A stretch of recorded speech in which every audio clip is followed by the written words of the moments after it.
teman-teman semuanya selamat bergabung di sesi saya Bisnis ID di Kamis 26 September 2024 yang hari ini ditemani oleh Pak Baskoro Hadi. Teman-teman yang sudah bergabung, yuk boleh drop nama dan domisilinya di kolom komentar supaya kita saling kenal sama teman-teman yang hadir nih di malam hari ini.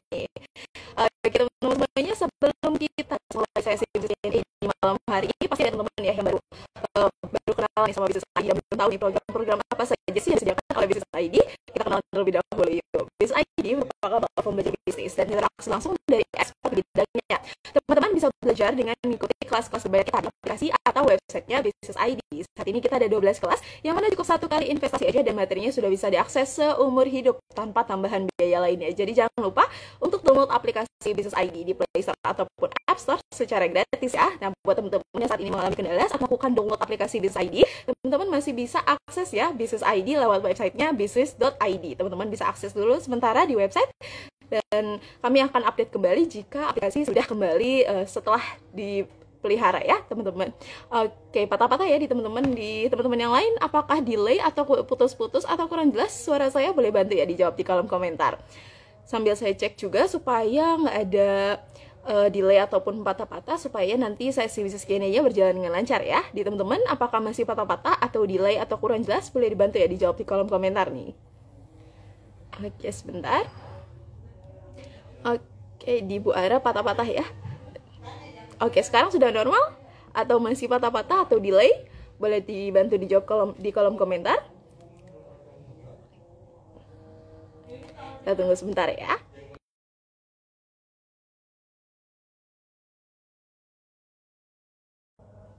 Oke, baik, sudah normal ya.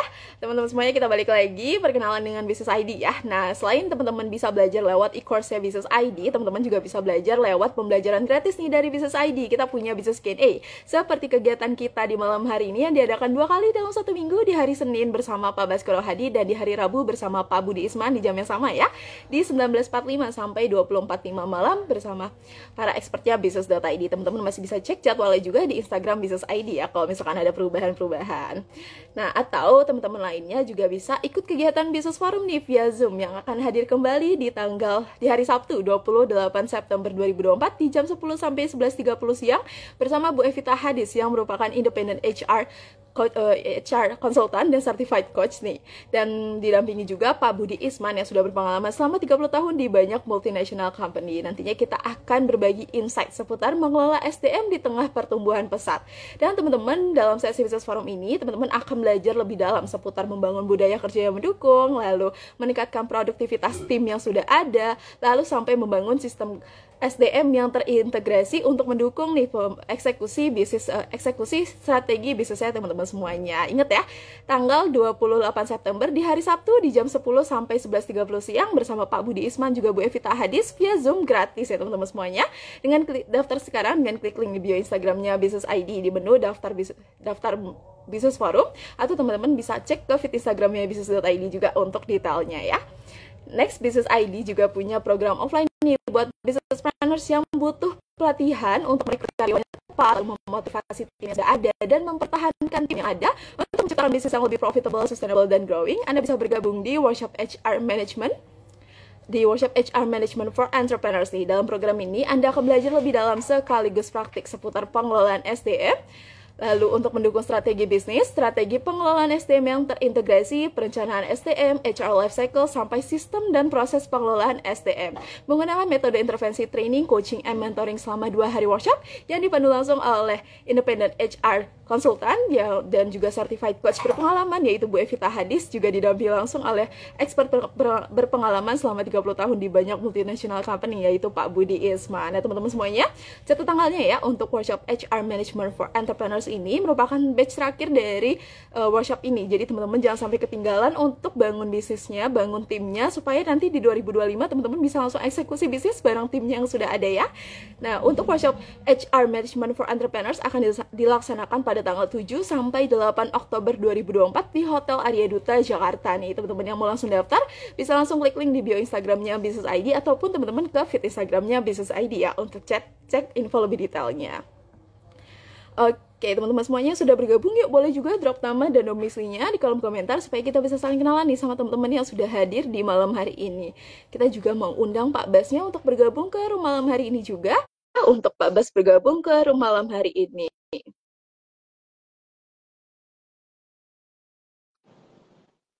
Malam Pak Bas. Malam Raisa. Apa Aduh, kabar udah Raisa? sehat ya, Pak. Alhamdulillah sehat Pak. Gimana kabarnya Pak Bas nih? Alhamdulillah baik, sudah kembali di Jakarta saya. Aman ya Pak? Sudah nggak jet lag ya Pak? Semoga sih nggak jet lag dan nggak ada kurang ya Pak sakit ataupun yang lainnya. Jadi teman-teman balik lagi Pak Bes nih setelah kemarin dari UK ya Pak. Balik ke UK. Jadi teman-teman hari ini kita ketemu lagi sama Pak Bes. Di hari ini walaupun kemarin agak sempat sibuk nih bareng anaknya juga. Jadi kita hari ini sudah kembali bisa Q&A untuk bahas dan berbagi insight ya Pak tentunya. Jadi teman-teman boleh yuk disiapin dulu catatannya, buku notebooks-nya, Hmm. pulpennya, dan lain-lain. Nantinya teman-teman bisa siapin pertanyaan juga. Nah, karena malam hari ini Pak Bas udah nyiapin insight menarik ya Pak yang akan dibagikan nih seputar konsep tetangga bisa efektif caranya. Nah, teman-teman semuanya, teman-teman pasti banyak ya yang sebenarnya ngambil ATM ya Pak. Amati, tiru, Hmm. modifikasi. Tapi gimana sih cara bikin suksesnya ya Pak? Nah, teman-teman hari ini Pak Bas akan bagikan tips-tipsnya supaya nanti lebih sukses lagi teman-teman bisa gunakan ATM. Tapi tentunya kalau misalkan pure ATM aja nggak 100% bisa ya Pak. Jadi kita harus ada modifikasi lebih dalam lagi dan gimana caranya akan dibahas lebih dalam di Business Q&A malam hari ini. Teman-teman disiapin dulu pertanyaannya ataupun sambil dengerin insight dari Pak Bas baru bikin pertanyaan boleh banget. Atau teman-teman yang punya pertanyaan tapi di luar dari topik malam hari ini tetap boleh ditanyakan ya nanti di box Q&A ataupun di kolom komentar. Kita mulai ya Pak dengan sesi sharingnya terlebih dahulu. Silakan Pak.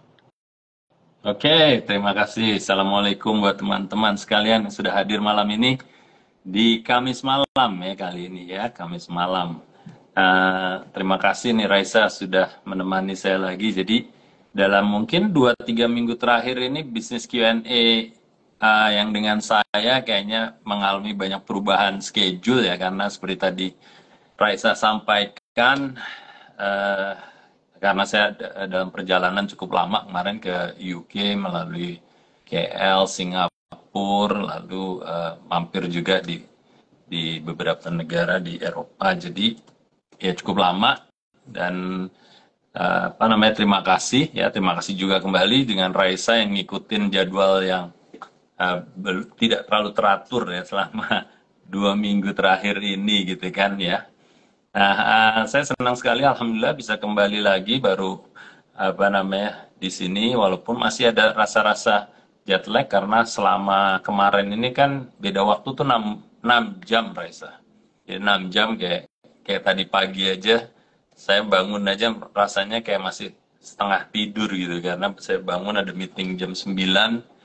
Sebenarnya itu masih jam 3 pagi di sana gitu. Jadi subuh pun belum gitu kan. Jadi rada setengah ini. Nah, tapi kalau sekarang kan udah jam 7.45 lebih gitu ya. Berarti sebenarnya udah bangun juga gitu. Ya, oke. Ini dari mana aja nih yang sudah hadir? Raisa, suaranya nggak kedengeran. Yes. Oke, kita cek ya Coba. Pak teman-teman yang sudah hadir dari mana aja. Pelan-pelan Tadi dulu. ada Pak Dudok Sartono nih yang akan nyimak malam hari ini. Ada Pak Zulfikar dari Sulawesi Tenggara. Oke, Sulawesi, teman-teman yang lain wow. sudah bergabung, boleh dia drop nama dan domisilinya. Ada dari Roadpiece Indonesia yang dari Makassar nih Pak. Hmm, Oke, dan Pathfinder, teman-teman yang lain Bibir ada Legowo, Pekalongan. Wes. Dodo Sartono oke, tadi ada Sulawesi Tenggara. Tadi ada lagi ya? Dari Makassar ya, siapa? dari Roadpiece Pak. Roadpiece Indonesia. Oke, Ropis. Oke. Ini masih belum banyak bergabung. Oh, ada yang dari Bali nih, Gede Krisnawan ya. Halo, halo, Bali. Oke, Makassar ada, Sulawesi ada, Jawa Tengah Pekalongan ada, Bali. Ayo, dari mana lagi nih? Mungkin karena waktunya kita berubah-ubah, jadi mungkin teman-teman rada keder juga ngikutin ya. Oh, ada Wong Solo di sini, Rohim Zasir. Halo, halo. Ya, jadi teman-teman ikuti terus ya dengan istilahnya apa info-info dari Bisnis ID, terkhusus juga mengenai bisnis Q&A karena memang saya dan Pak Budi kadang-kadang waktunya suka apa mepet dan bentrok gitu, jadi seringkali ada pergantian hari atau waktu ya. Padang, halo, Dana Adiaksa, ada Widih Kohar dari Jogja, wes, wong Jog. Jo, Wang Solo ada di sini. Terima kasih sudah hadir malam ini. Oke, kalau gitu kita mulai aja. Jember baru masuk Risa. Wah, namanya antik juga, Risaks. Oke. Terima kasih. Mari kita mulai aja. Jadi seperti tadi yang Raisa sampaikan, kita punya topik pembuka, konsep tetangga bisa efektif. Pertanyaannya caranya gimana gitu ya. Jadi nanti kalau berhubungan dengan topik ini mulai catat, mulai simak gitu ya. Kalaupun tidak berhubungan sama topik, tapi selama masih berhubungan dengan bisnis, silakan juga diajukan. Ada Bu Yuyun, oke, hadir dari Surabaya. Selamat bergabung, Bu Yuyun. Oke, jadi sebenarnya topik ini saya pilih tadi setelah ditanya oleh Raisa ya, pagi-pagi kira-kira topik apa nih yang menarik ya. Jadi kebiasaan saya itu ya mencari topik yang mungkin real ya, yang saya alami dan yang saya amati dari bisnis-bisnis yang ada yang bisa jadi memberikan inspirasi kepada teman-teman. Nah, kebenaran konsep tetangga ini bisa efektif, itu saya juga temui dan alami sewaktu saya kemarin jalan-jalan di UK gitu ya. Padahal yang namanya konsep tetangga, nama bahasanya aja konsep tetangga, itu kok bisa datangnya dari sana kan gitu. Nah, sebenarnya yang seperti saya sampaikan kalau di Indonesia itu atau di negeri kita tercinta ini kan konsep ini juga sudah diterapkan oleh beberapa pengusaha ya atau pemilik bisnis. Salah satunya yang saya tahu kayak Kopi Tuku. Jadi konsep tetangganya juga kuat di situ ya. Nah, saya juga melihat ini terjadi di UK dan mungkin supaya memperkaya pengetahuan teman-teman di sini, saya ingin sampaikan aja gitu ya, semoga juga bisa bermanfaat juga. Gitu. Jadi gini ceritanya, waktu itu saya pas di UK ada daerah namanya Filton gitu ya, dan di Filton itu ada retail park, jadi kurang lebih retail park itu adalah tempat toko-toko berada, dan biasanya di dalam retail park itu ada supermarket, ada kedai kopi, ada restoran, ada gym, ada tempat makan lain, ada farmasi, dan seterusnya, dan seterusnya. Nah, kedai kopi yang kebetulan berada di retail park di situ, itu namanya Costa. Jadi Costa itu adalah chain coffee juga, jadi toko kopi atau kedai kopi yang ada tidak hanya satu, jadi banyak sekali. Mungkin mirip ya kayak di kita ya kopi kenangan dan lain sebagainya ya. Jadi chain ya punya apa namanya cabang yang lebih dari satu. Nah, karena tempatnya berada di tempat saya tinggal dan tempat saya anak saya tinggal di situ, akhirnya saya lebih sering datang ke Costa Coffee itu. Nah, Costa Coffee ini seperti biasa menawarkan kopi dan juga menawarkan beberapa makanan gitu ya, ya mirip-mirip yang ada di Indonesia juga.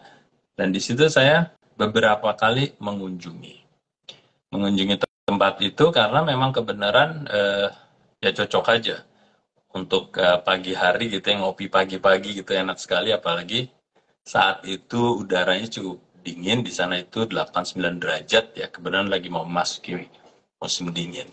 Jadi pagi pertama saya datang disambut sama, sampai saya ingat nama store manajernya, Sundip. Ya, Sundip, dia orang Inggris keturunan India, namanya Sundip. Nah, dia apa namanya cukup apa ya akrab lah gitu ya. Ya ngomongnya dari mana, terus di sini lagi ngapain, tinggal di mana, dan seterusnya gitu. Terus ya, saya pikir enak juga nih mau mengajak ngobrol gitu, walaupun tokonya nggak sepi-sepi amat gitu ya, sebenarnya tidak sepi-sepi amat. Terus dia berlanjut bicara dan kebenaran saya ada meeting, Zoom meeting. Akhirnya saya minta izin ke dia, saya mau duduk di pojok, saya buka komputer karena saya ada Zoom dengan teman di Jakarta. Saya bilang, oh dia bilang, oh fine, silahkan gitu ya. Nah setelah saya sudah dilayani dengan baik, dengan apa namanya, dengan pembahasan yang cukup akrab, akhirnya saya duduk dan akhirnya istri saya yang membawakan makanan dan pesanan kami ke meja kami gitu ya. Nah setelah itu pas ngobrol gitu, dia memberikan toast, apa namanya, roti bakar gitu ya, roti bakar yang diberikan kepada kita dengan free ya, gratis. Oh saya pikir wow hebat juga gitu ya, walaupun mungkin dari sisi harga tidak terlalu tinggi, tapi saya merasa bahwa saya terkena gitu rasanya, oh orang ini baik sekali gitu ya, mungkin sesama orang-orang Asia gitu. Intinya adalah saya merasa diperhatikan, saya merasa diberikan sesuatu yang lebih dari kebanyakan konsumen yang ada di situ. Lalu saya ya senang aja. Setelah itu selesai meeting pun, selesai saya berkopi ria di situ, saya keluar, itu pun dia melambaikan tangan, oke sampai ketemu lagi ya, see you next, dia bilang gitu, karena dia tahu saya tinggal di situ akan beberapa hari atau lebih dari seminggu gitu kan. Terus hari kedua, hari ketiga saya datang lagi ke situ gitu, ngopi, terus ya seperti biasa disambut dengan baik, dengan hangat gitu kan. Terus dia ngobrol lagi dan anak saya join gitu, pas ngobrol-ngobrol ini mungkin kunjungan yang ketiga ya, bukan di kunjungan kedua, tapi di kunjungan ketiga dalam kurun waktu mungkin dalam seminggu itu saya berkunjung untuk ketiga kalinya ke Costa Coffee itu, dan dia masih berada di situ juga melayani, dan dia sekali lagi adalah store manager di situ. Ngobrol-ngobrol lagi, dia nanya anak saya, nggak lama kemudian dia dikasih. Kali ini dikasih yang namanya free chocolate, hot chocolate ya, kalau di negara dingin itu hot chocolate itu ya, bukan kopi, coklat, minuman coklat yang panas gitu kan, itu dikasih free. Wah saya bilang orang hebat juga gitu kan, kalau kopi coklat itu kan seharga dengan harga kopi gitu kan, mungkin sekitar berapa ya harga kopi itu, kalau nggak salah 4 pound sekian lah, 4 pound itu jatuh-jatuh 80.000 ya satu cup. Memang kalau di Inggris harganya jauh lebih tinggi daripada di Indonesia. Tapi secara proporsi ya dia memberikan hot chocolate milk drink itu dengan harga segitu, tapi gratis gitu ya. Jadi saya mendapatkan nilai gratis lagi, mulai dari hanya sekedar roti bakar kosong menjadi hot chocolate drink yang harganya setara dengan harga kopi. Wah hebat juga gitu kan. Terus gitu akhirnya ya sama, kita duduk, kita selesai, sebelum jalan pulang kita berlambaian lagi dengan dia, dan seterusnya kita sampai berkunjung. Mungkin dari total saya berada di sana itu mungkin ada 5-6 kali lah saya berkunjung gitu. Nah konsep tetangga tadi hubungannya apa dengan pengalaman saya ini? Nah ini kan rasanya saya menjadi merasa kedekatannya itu lebih dari hanya kedekatan transaksional ya. Dan dia terlihat juga tidak basa-basi gitu. Jadi benar-benar genuine atau asli, atau benar-benar memang orangnya enak mengajak ngomong orang dan enak diajak ngomong, kurang lebih gitu ya. Dan ini kan hal yang benar-benar nilai-nilai Asia yang sebenarnya punya kekuatan kalau diterapkan dalam konsep bisnis. Tidak hanya dalam bentuk jasa, tapi juga dalam bentuk jualan yang bentuknya barang kan ya, jualannya makanan minuman itu kan barangnya.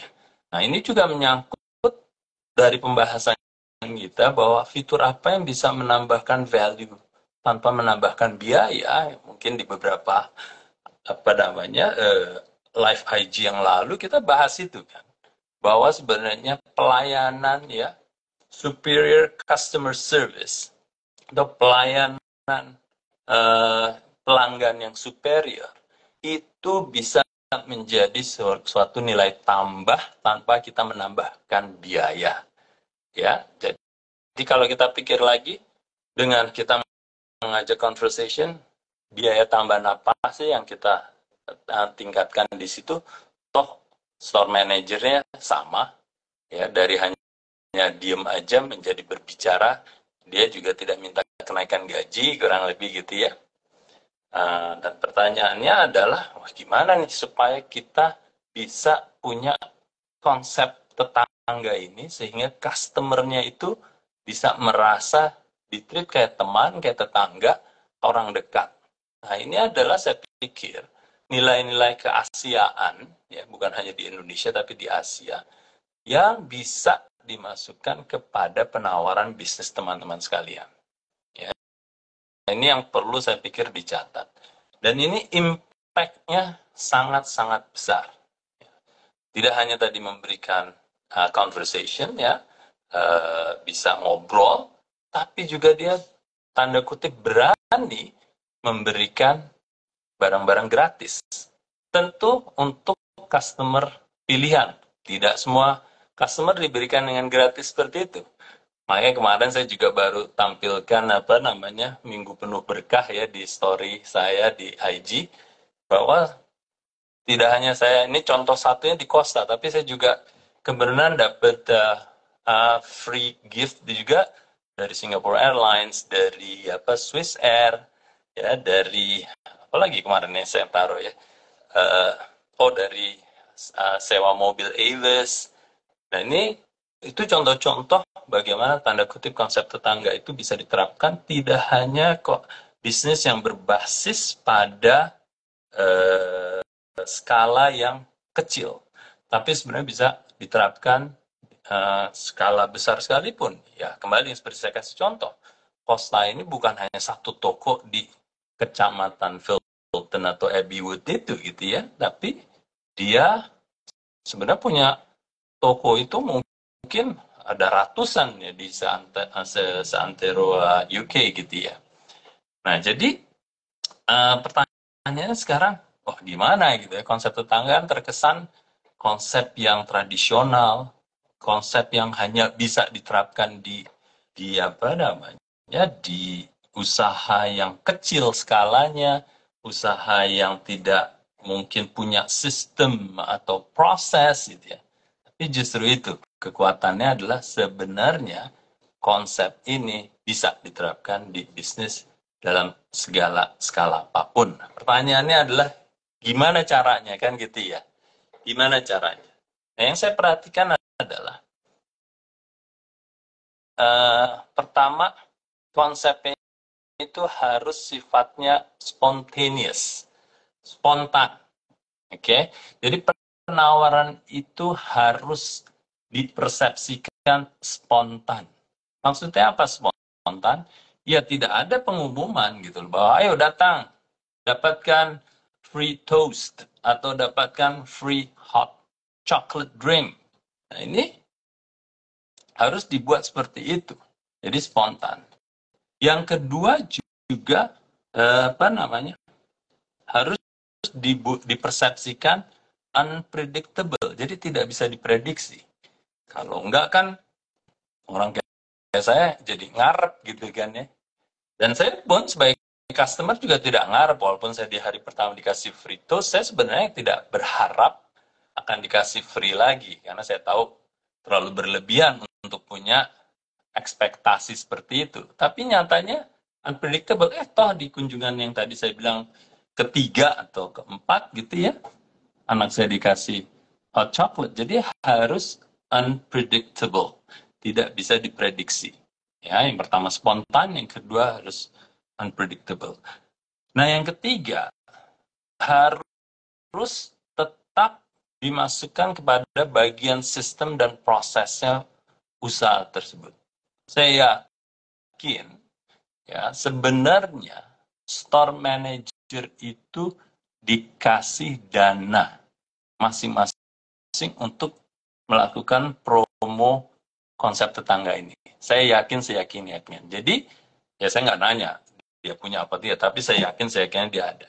Jadi sebenarnya bisa jadi si sang manajer ini yang benar namanya Sundip ini, mungkin dia dikasih, pokoknya kamu punya dana taktis promosi senilai X rupiah atau X pound sterling gitu ya.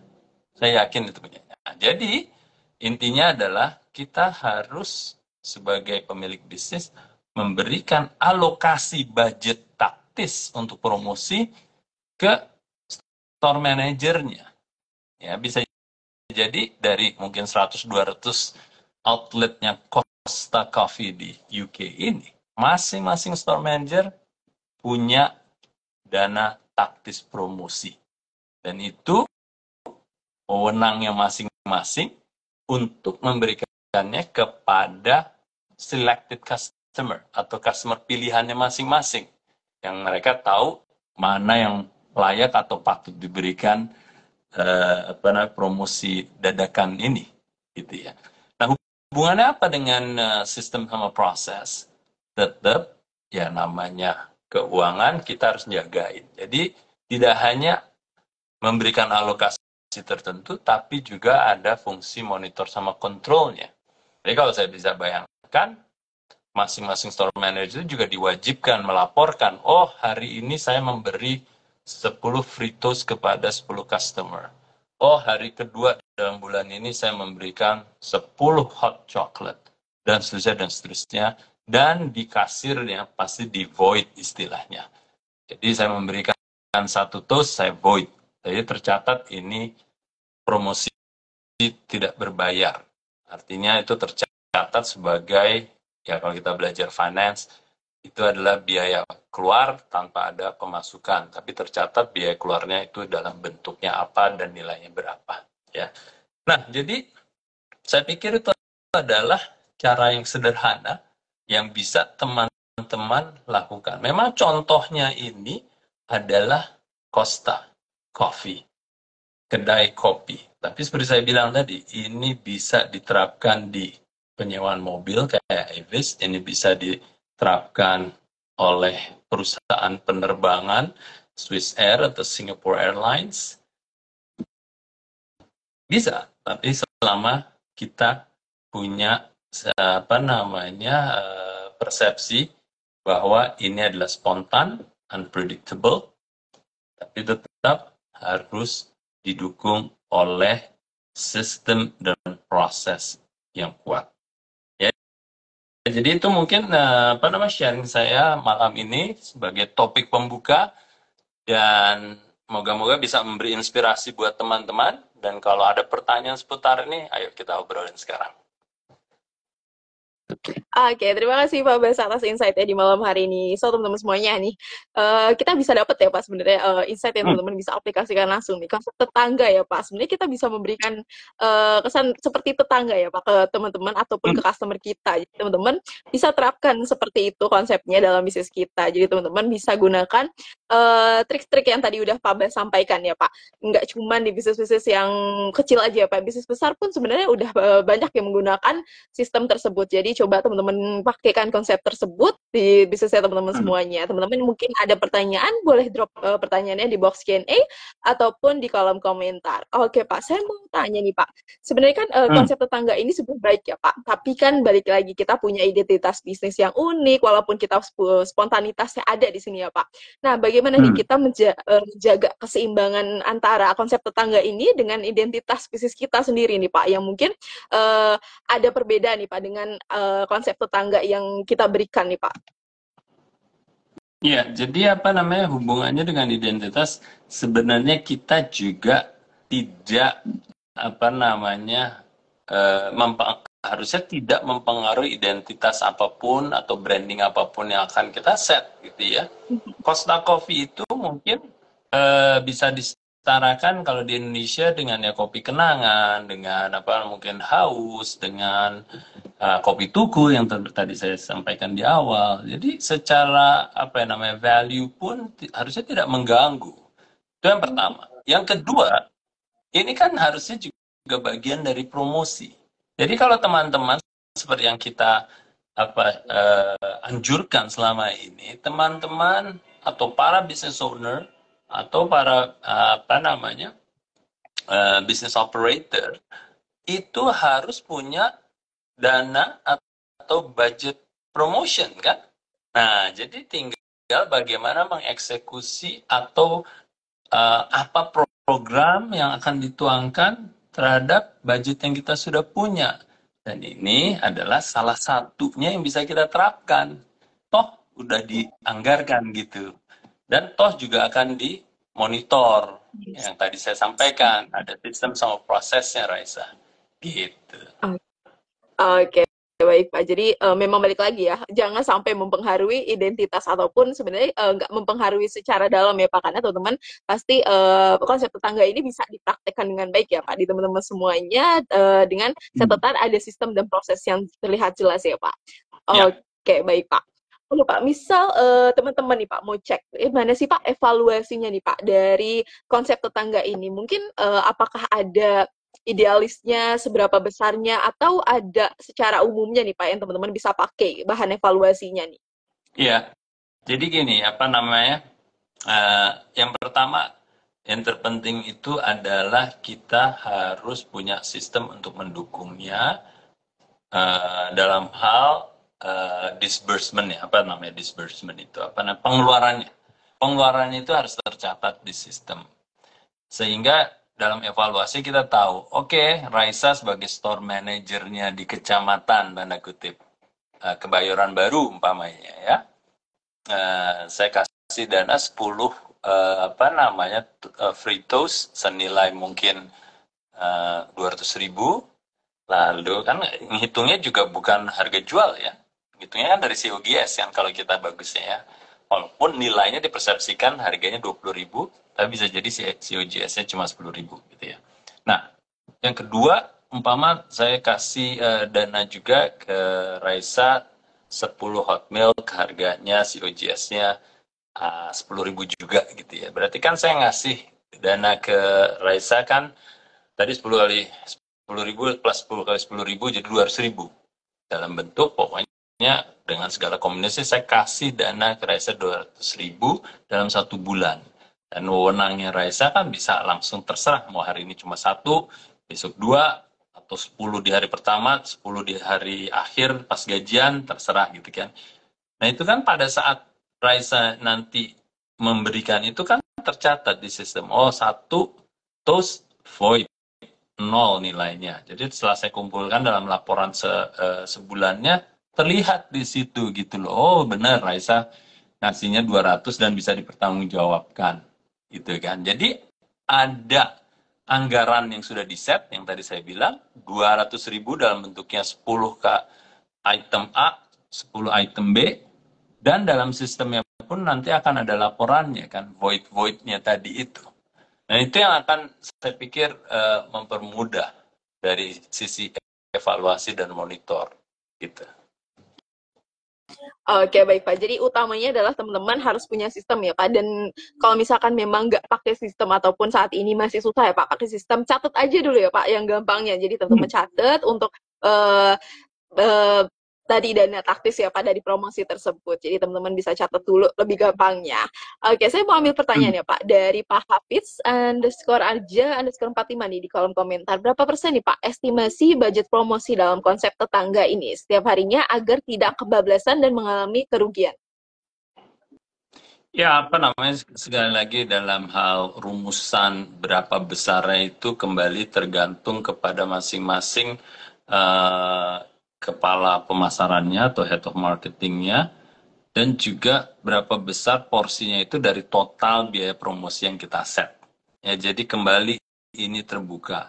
Kalau seandainya nih kita punya dana promosi secara total 1 tahun 10%. Nah, dalam 10% ini berapa sih yang mau kita alokasikan ke program konsep tetangga atau pemberian barang-barang gratis ini sih?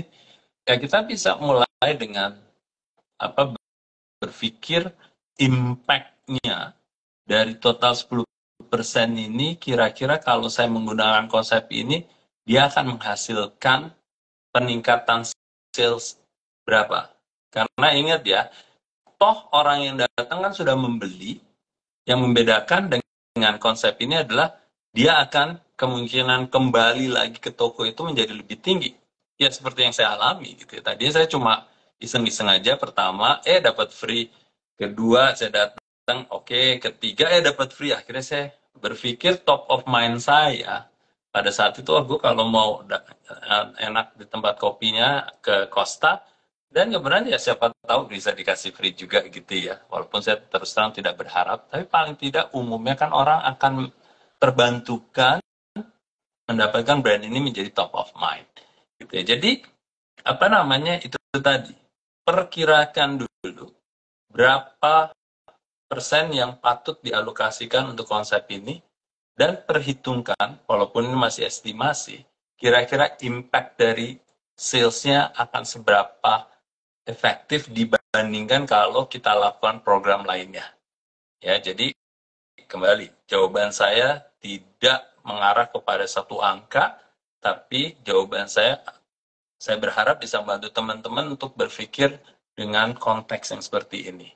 Jadi bisa 10% dari total promotion budget, bisa mungkin 50% ya, atau selebihnya. Jadi kembali harus diperhitungkan.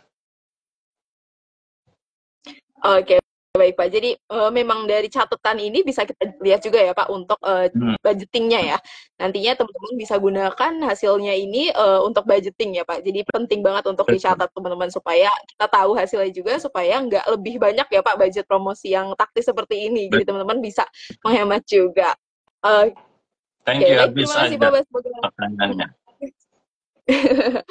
Oke, baik, terima kasih Pak Bas. Semoga bisa membantu nih jawaban dari Pak Bas ya untuk Pak Hafiz. Next saya ambil lagi dari Bu Laila Rosalinda nih Pak di kolom komentar. Bagaimana cara menetapkan parameter customer yang seperti apa yang berhak diberikan gift seperti itu Pak, dan cara menyamakan persepsi kita sebagai owner dan store manager. Ya, pertanyaannya bagus Laila Rosa Indah. Ya, terima kasih.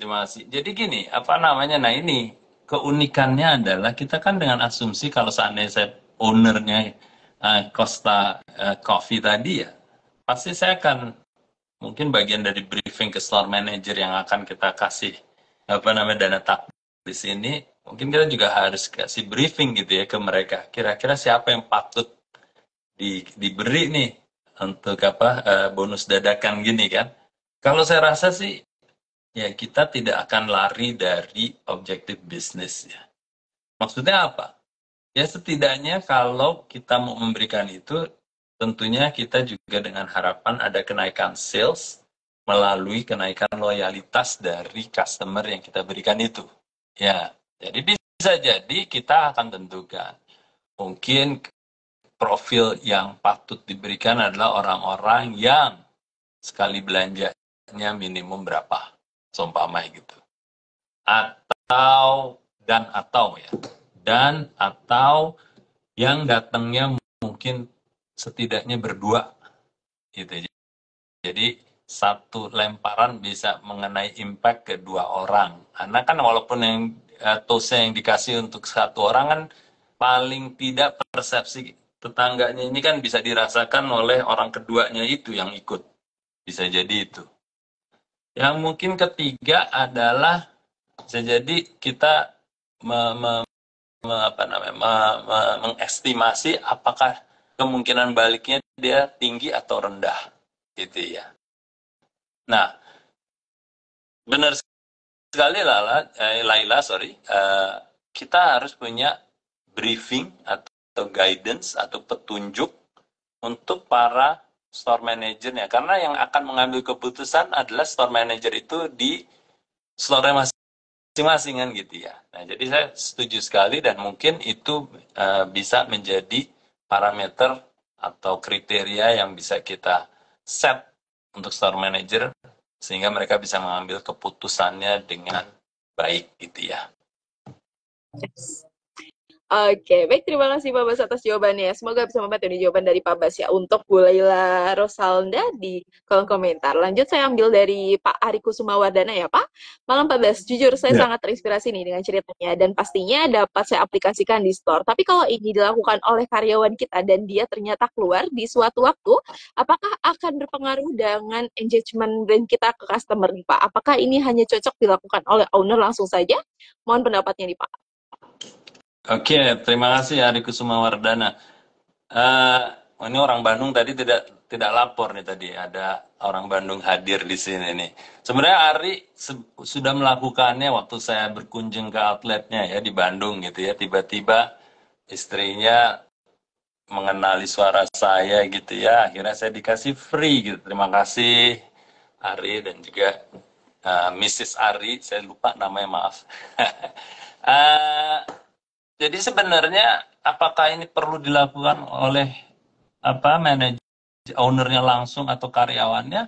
Ya itu tadi Ari. Jadi kalau kita punya tadi itu ya kriteria itu bisa dilakukan oleh masing-masing store manager. Jadi kalau Ari sudah punya 100-200 outlet gitu kan nggak mungkin kan yang harus mengasihkan itu adalah ownernya kan. Gitu. Ownernya cuma berdua apalagi gitu kan harus belah belah belah badan menjadi 200 kan nggak mungkin gitu. Jadi ini contohnya oleh Costa Coffee itu masing-masing store manager atau siapapun yang mengepalai outlet itu diberi wewenang, diberi budget tinggal mereka yang mengeksekusi gitu. Dan itu harusnya aman-aman saja gitu loh. Aman-aman aja selama kita sekali lagi punya sistem dan proses yang jelas untuk membantu kita evaluasi dan monitor di setiap akhir bulannya. Karena gini Ri, saya juga mengalami pengalaman ya dari teman-teman, bukan pengalaman saya sendiri, dari teman-teman yang punya bisnis yang mirip-mirip ya, roti, dan itu diberikan secara gratis tanpa dikontrol. Akibatnya justru keterbalikan, negatif, jadi fraud. Jadi justru store manajernya atau eh, siapapun yang bekerja di outlet itu karyawan-karyawannya jadi berjamaah jadi menjelang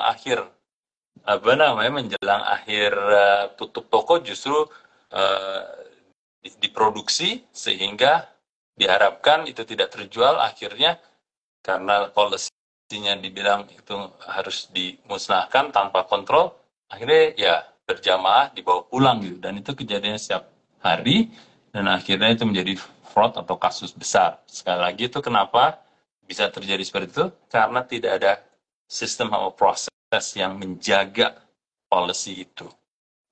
Semoga membantu Ari.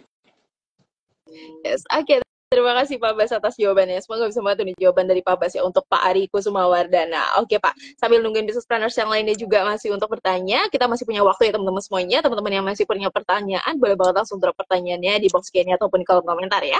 Tapi sebelum ke business planners lagi, saya mau tanya nih Pak.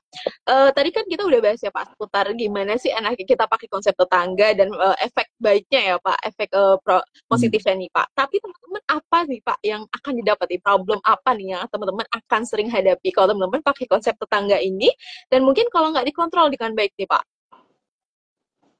Konsep masalah utamanya sebenarnya sih yaitu tadi pertama karena kita tidak pernah punya dana anggaran promosi yang mana sebenarnya dana promosi itu wajib ada. Jadi itu pembelajaran pertama. Masalahnya dari situ adalah ya karena teman-teman belum terbiasa punya anggaran promosi. Jadi seakan-akan ini adalah cost. Seakan-akan ini adalah biaya. Padahal yang namanya anggaran promosi itu adalah untuk investasi terhadap brand kita loh. Ya, jadi mindset itu harus mulai ditanamkan atau kita harus masing-masing menanamkan bahwa kita harus punya dana untuk berinvestasi di brand kita dalam bentuk promosi gitu ya. Terus yang kedua masalah yang bisa terjadi adalah itu tadi. Jadi kontrol dan monitornya tidak ketat. Buru-buru tidak ketat. Kadang-kadang kebanyakan tidak ada. Jadi harus diadakan sistem evaluasi dan monitor yang bisa mengontrol investasi itu ya atau biaya yang dikeluarkan dalam bentuk free product Seperti itu. Yang ketiga adalah yaitu tadi kriterianya tidak terlalu jelas. Jadi business owner atau manajernya di pusat tidak memberikan brief secara baik, sehingga aplikasi di lapangannya tidak tepat sasaran. Jadi istilahnya kalau kita memberikan program ini kepada target yang tidak tepat, ya tentu tingkat efektivitasnya tidak bisa diharapkan setinggi yang kita inginkan gitu ya. Yes, oke baik Pak. Jadi tiga problem ini teman-teman sebenarnya bisa hindari ya Pak. Sebenarnya kalau misalkan teman-teman udah punya anggaran promosi ya Pak yang baik, teman-teman bisa alokasikan dana taktis promosi ini ya Pak untuk kita gunakan konsep tetangga. Lalu teman-teman punya catatan ataupun kontrol untuk monitoring nih teman-teman semuanya supaya nggak ada loss ya Pak, supaya nggak fraud juga nantinya. Dan kriterianya harus jelas ya Pak, harus ada SOP-nya, harus ada guidance-nya juga supaya teman-teman yang store manager ataupun karyawan di tempat cabang teman-teman bisa menggunakan dana promosi tersebut secara baik ya Pak untuk digunakan ke konsep tetangga. Oke Pak, saya mau ambil lagi nih Pak pertanyaan dari Pak Hafiz ya Pak di kolom komentar. Bagaimana dibandingkan dengan sistem bonus Pak? Kalau kita membahas sistem bonus, saya rasa kalau melihat pada kebanyakan pedagang, utamanya pada pedagang kaki lima, misalkan saya rasa tidak efektif nih Pak. Oke, ada konsep bonus juga. Oke, yang mirip-mirip ya Pak sebenarnya dengan konsep tetangga nih. Ya, maksudnya Hafiz, terima kasih pertanyaannya. Ini yang dimaksud konsep bonus nih, apa sistem bonus apa ya? Mungkin bisa lebih spesifik gitu ya. Karena mungkin sebelum dijawab, intinya sebenarnya apapun yang kita lakukan itu sebuah insentif kan ya. Insentif itu adalah daya tarik untuk mereka melakukan apa yang kita inginkan, kurang lebih gitu ya, yang namanya insentif. Insentif itu bisa bentuknya macam-macam, ya mulai dari memberikan price discount, memberikan itu tadi bonus produk gratis terukur, dan saya nggak bilang harus berfoya-foya di situ. Terukurnya adalah kita bisa menghitung impact-nya jangka panjangnya gitu ya untuk satu customer yang kita beri. Nah jadi itu mungkin bisa memperjelas apa yang dimaksud dengan insentif dan konteksnya terhadap konsep tetangga ini. Mungkin bisa diperjelas Hafiz yang dimaksud sistem bonus ini apa sih gitu. Yes, boleh banget nih Pak Hafiz, ditunggu detailnya nih seperti apa dari sistem bonus yang dimaksudkan ya. Oke Pak, sambil nungguin Pak Hafiz juga untuk jelaskan lebih detail ya Pak. Sebenarnya kan kita pasti Pak mau ada persaingan sehat ya, walaupun kita menggunakan konsep tetangga ini yang menyebabkan mungkin lebih banyak lagi customer yang pindah ke kita. Karena tetap kita mau mengusahakan persaingan yang sehat ya Pak dengan kompetitor. Nah bagaimana nih Pak, kita mensinergikan nih Pak, menjaga supaya kita tetap masuk ke dalam persaingan sehat nih dengan kompetitor kita, tapi dengan konsep tetangga ini. Ya, saya rasa tidak ada salahnya dalam kita melakukan persaingan. Karena kalau saya, konsep persaingan, dan ini yang sering saya terapkan sewaktu saya menjadi head of marketing dan juga head of sales dan di proses manajemen lainnya adalah selama kita berkompetisi itu tujuannya adalah memberikan yang lebih baik dan lebih baik dan lebih baik setiap harinya atau setiap bulannya atau setiap tahunnya. Jadi kalau kita ingin berkompetisi harusnya orientasinya untuk memberikan nilai lebih kepada target market di kategori itu ketimbang untuk menjatuhkan kompetitor. Nah, saya lebih suka kalau namanya kita bersaing seakan-akan seperti yang saya sudah sampaikan seringkali adalah kalau kita berlomba lari, usahakan larinya lebih cepat gitu. Bukan menjegal lawan.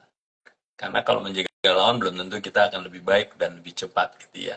Nah jadi konsep soal kompetisi ini dengan memberikan hal yang lebih baik, lebih relevan, itu bagi saya sah-sah aja, halal-halal aja gitu ya. Dan ini harusnya tidak mempengaruhi kesehatan dalam kita berkompetisi. Oke, baik Pak. Jadi teman-teman nggak perlu khawatir ya Pak sebenarnya, karena takutnya teman-teman kan dengan saya ngasih konsep tetangga, nanti apakah saya akan gimana-gimana ini dengan kompetitor nih. Tapi kan dengan servis kita yang makin baik ya Pak, dengan konsep tetangga ini teman-teman masih bisa aplikasikan persaingan sehat ya Pak dengan kompetitor. Oke, baik. Terima kasih Pak Bes. Oke nih Pak, mungkin kalau misalkan kita lihat nih Pak dengan teman-teman yang kita bantu nih Pak di bisnis ID nih, ada nggak sih Pak kisah sukses teman-teman nih yang menggunakan konsep tetangga dalam bisnis kita? Mungkin boleh diceritain nggak nih Pak, secara klise aja nih Pak, atau hal-hal atau trik-trik nih yang mereka gunakan yang bisa sukses untuk menggunakan konsep tetangga ini? Saya melihatnya justru sampai saat ini konsep tetangga ini eh, ada yang kita bantu dan yaitu tadi sayangnya diterapkannya tidak tepat sehingga justru memberikan dampak yang negatif terhadap bisnisnya. Jadi maaf saja belum ada contoh yang menerapkan konsep tetangga ini hasilnya positif. Nah justru itu bagi saya sih yang terpenting adalah pembelajaran ini kan bisa dua hal ya. Cerita sukses yang kita bisa langsung terapkan atau cerita kegagalan yang kita bisa pelajari dan kita Ambil. balikan situasi sehingga menjadi sukses gitu.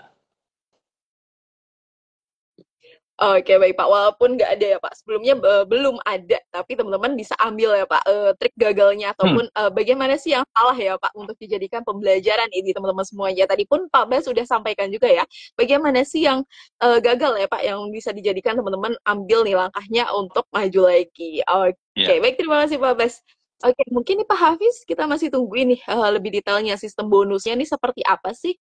Boleh dibantu nih dijawab di kolom komentar. Oke, mungkin teman-teman business planners lainnya yang masih mau bertanya atau masih punya pertanyaan yang masih kesimpan, masih malu-malu untuk ditanyakan, masih boleh ya dipertanyakan di sesi business Q&A malam hari ini, karena tentunya kalau misalkan beda hari kita udah beda lagi ya Pak konsep ataupun insight yang akan dibagikan. Jadi teman-teman, mumpung kita lagi bahas seputar konsep tetangga, teman-teman masih bisa tanyakan nih, yang masih teman-teman kepo nih seputar konsep tetangga itu gimana sih, apa aja sih dampaknya ataupun lainnya, teman-teman bisa tanyakan ya. Oke Pak, Raisa, sambil ini nungguin kayaknya teman-teman ada bisnis pertanyaan partners. dari Bagio Barnabas.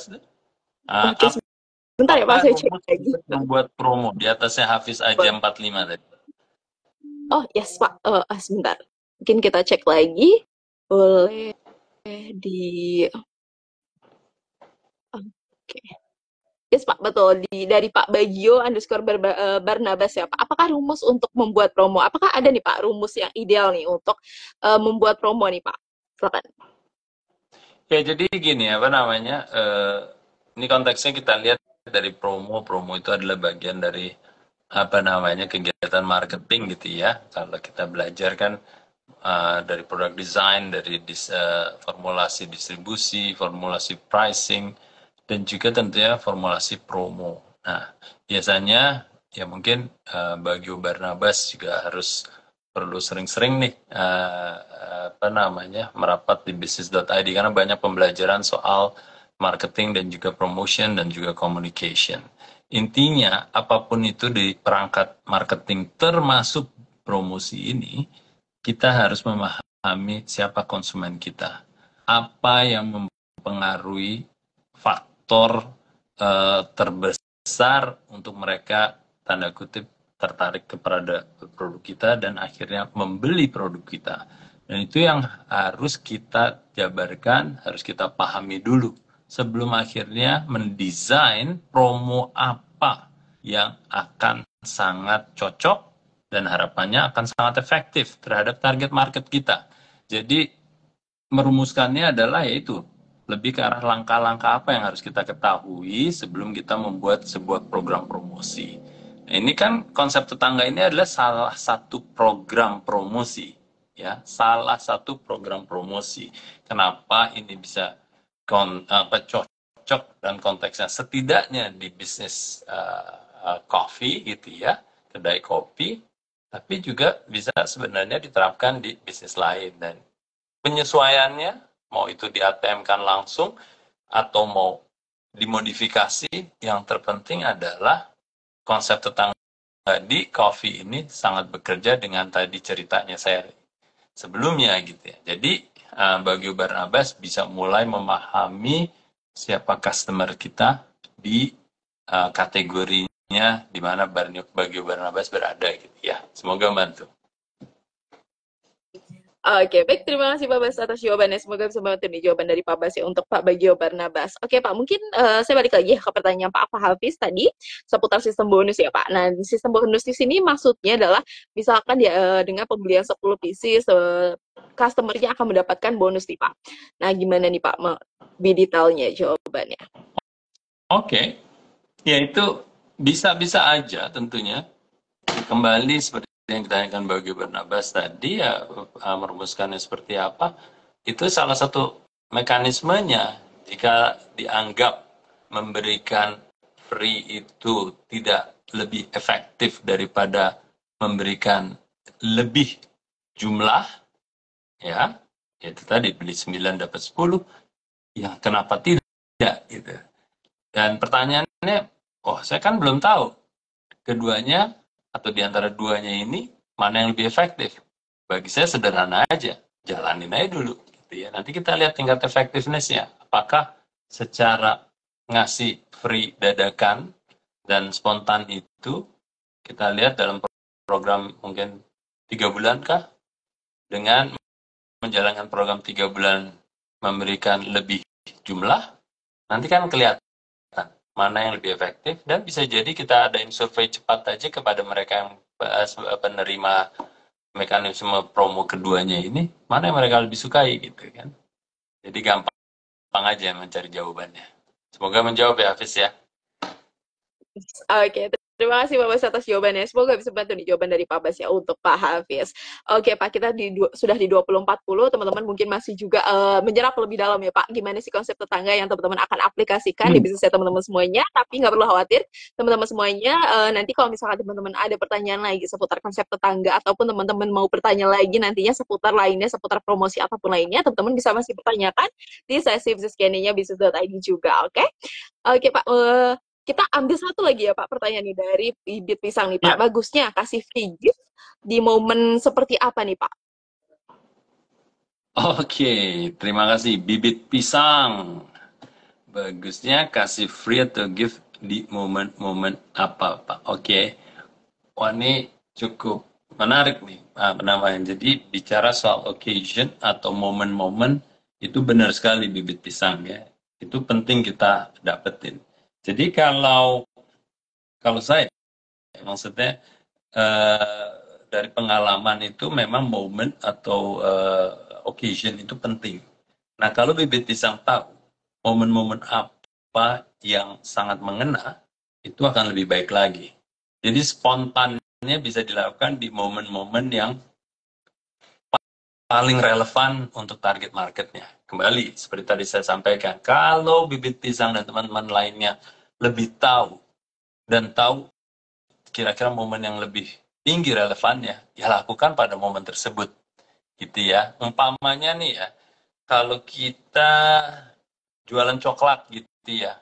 Nah, coklat itu dihubungkan dengan kasih sayang gitu. Kasih sayang itu ya zaman sekarang ada apa namanya momen kayak Valentine gitu ya, hari kasih sayang gitu ya. Mungkin ya saat ngasih spontannya, ngasih free-nya di saat kasih sayang pasti impact-nya jauh lebih tinggi kan dibanding dengan momen-momen yang lain. Nah, itu contohnya. Jadi pertanyaannya bagus sekali, perlu cari momen yang tepat untuk kategori dan target marketnya masing-masing. Yes. Oke, baik Pak. Balik lagi ya, karena harus spontan, teman-teman harus mengecek ya Pak, kapan sih waktu yang tepat nih untuk teman-teman kasih free ataupun gift ya Pak, supaya spontanitasnya ini terlihat ya Pak, dan nggak terlihat kaku gitu ya. Yes. Dan kayak saya kan Terima waktu kasih Pak. lagi breakfast kan ya, lagi breakfast saya dapat toast. Ya kan orang makan roti tawar pagi hari paling tepat momennya kan gitu. Nah itu pas sekali. Yes. Oke, baik. Terima kasih Pak Bas atas jawabannya. Semoga bisa membantu nih jawaban dari Pak Bas ya untuk Bibit Pisang. Oke Pak, kita sudah di penghujung dari sesi bisnis Q&A di malam hari ini. Tapi sebelum kita tutup Pak, mungkin ada pesan penutup buat teman-teman yang saat ini bakal nyoba ini Pak, atau bakal mengaplikasikan konsep tetangga supaya lebih efektif lagi ke depannya, supaya bisa jalan lebih baik lagi dengan trik-trik yang tadi sudah Pak Bas sampaikan. Silakan Pak. Ya, apa namanya kita di hampir 1 menit terakhir ya. Mungkin pesan penutup saya untuk topik pembuka konsep tetangga bisa efektif. Yang penting bagi saya adalah kita perlu mempelajari sesuatu yang saya pikir works atau yang terbukti bekerja.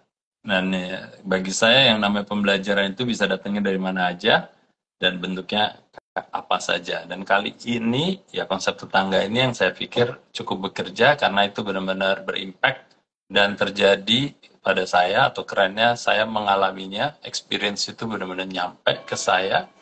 Dan yang terpenting kedua adalah ya teman-teman tetap harus menyesuaikan konsep tetangga ini untuk bisnis dan tipe customernya masing-masing. Jadi jangan hanya ditelan saja, mentah-mentah, langsung diterapkan bulat-bulat, karena itu bukan kunci sukses ya dalam orang berbisnis, dalam orang menerapkan pembelajaran. Tetap harus kita sesuaikan keunikan dari masing-masing kategori dan keunikan dari masing-masing customernya. Nah, yang ketiga, jangan jangan sungkan untuk mencoba, karena kita di bisnis yang mungkin menengah kecil gitu ya, kita nggak bisa banyak melakukan research, kita nggak bisa terlalu banyak mikir. Yang terpenting lakukan trial ya, dicoba sebulankah, 2 bulankah, lalu evaluasi. Kalau bekerja lanjutkan, kalau kurang bekerja dievaluasi, diperbaiki, lakukan lagi. Itu sih maksudnya secara praktisnya. Semoga bisa memberikan inspirasi dan bekerja buat teman-teman. Terima kasih. Yes, Oke, terima kasih banyak Pak Bas sudah meluangkan waktunya nih di malam hari ini untuk berbagi saya seputar insight di konsep tetangga bisa efektif caranya. Jadi teman-teman semuanya tadi sudah disampaikan ya tips and triknya nih gimana caranya teman-teman mengaplikasikan konsep tetangga di bisnis saya teman-teman semuanya. Nah setelah ini jangan sampai ya Pak udah dengerin gimana caranya teman-teman nggak aplikasikan nih, karena trial error itu penting ya Pak untuk ngecek nih apakah ini benar, apakah ini salah, ataukah ini kurang, ataukah ini sudah lebih nih. Jadi teman-teman perlu banget ya trial error ini dalam konsep tetangga. Jadi teman-teman kalau misalkan nanti setelah dapat suksesnya nih dari konsep tetangga yang sudah dibagikan Pak Bas, teman-teman boleh banget ceritain juga nanti di sesi bisnis Q&A ataupun di sesi bisnis forum yang akan kita adakan. Kita nunggu banget ya Pak kalau misalkan teman-teman udah trial error nih dan ternyata sukses, teman-teman bisa ceritain juga nantinya. Terima kasih banyak Pak Bas sudah meluangkan waktunya di malam hari ini. Thank you Raisa, thank you teman-teman sekalian, sampai ketemu lagi. Assalamualaikum. Yes, terima kasih. Waalaikumsalam. Selamat malam dan selamat istirahat Pak Bas. Dan teman-teman, kita mengingatkan kembali ya, kita akan ada sesi Business Forum ini di hari Sabtu 28 September 2024 di jam 10 sampai 11.30 siang di via Zoom bersama Pak Bu Hevita Hadis yang merupakan Independent HR Consultant dan Certified Coach yang berpengalaman dan nantinya didampingi juga oleh Pak Budi Isman yang sudah berpengalaman selama 30 tahun di banyak multinational company. Nantinya kita akan membahas insight seputar mengelola SDM di tengah pertumbuhan pesat dan akan belajar lebih dalam seputar membangun budaya kerja yang mendukung, meningkatkan produktivitas karyawan ataupun tim yang sudah ada, sampai membangun sistem terintegrasi untuk mengelola SDM. Jangan sampai ketinggalan ya. Teman-teman bisa langsung daftarkan diri dengan klik link di bio Instagramnya Business ID, ataupun teman-teman bisa cek dulu info lebih detailnya di feed Instagram Business ID. Dan Business ID juga punya program offline buat business planners yang butuh pelatihan atau rekrut karyawannya tepat, memotivasi tim yang sudah ada, dan mempertahankan tim yang ada untuk menciptakan bisnis yang lebih profitable, sustainable, dan growing.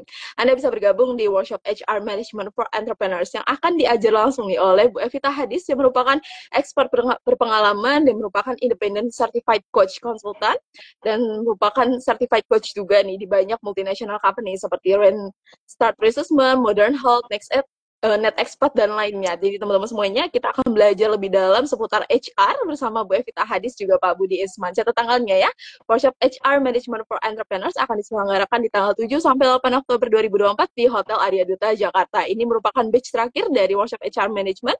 Teman-teman jangan sampai ketinggalan, karena tentunya teman-teman yang ngejaga HR dengan baik, nantinya teman-teman bisa eksekusi nih strategi bisnis di 2025 dengan tim dan karyawan yang lebih baik lagi. Jadi jangan sampai ketinggalan untuk bergabung di workshop HR Management untuk belajar lebih dalam ya, mengelola SDM dan HR yang lebih baik lagi. Oke teman-teman, bisa cek detailnya ya di link pada bio Instagramnya Business ID ataupun ke feed Instagramnya Business ID. Untuk menyimak kembali rekaman dari sesi Business Q&A di malam hari ini, teman-teman bisa cek ya ke IGTV Business ID, dan jangan lupa untuk follow Instagramnya Business ID, ataupun teman-teman bisa download aplikasi Business ID, dan jangan lupa untuk download Instagramnya Pak Baskoro Hadi juga di Baskoro Hadi Sukatmo ya. Kita ketemu lagi di sesi bisnis Q&A dan bisnis forum lainnya ya teman-teman semuanya. Selamat malam dan selamat istirahat. Sampai jumpa di sesi lainnya.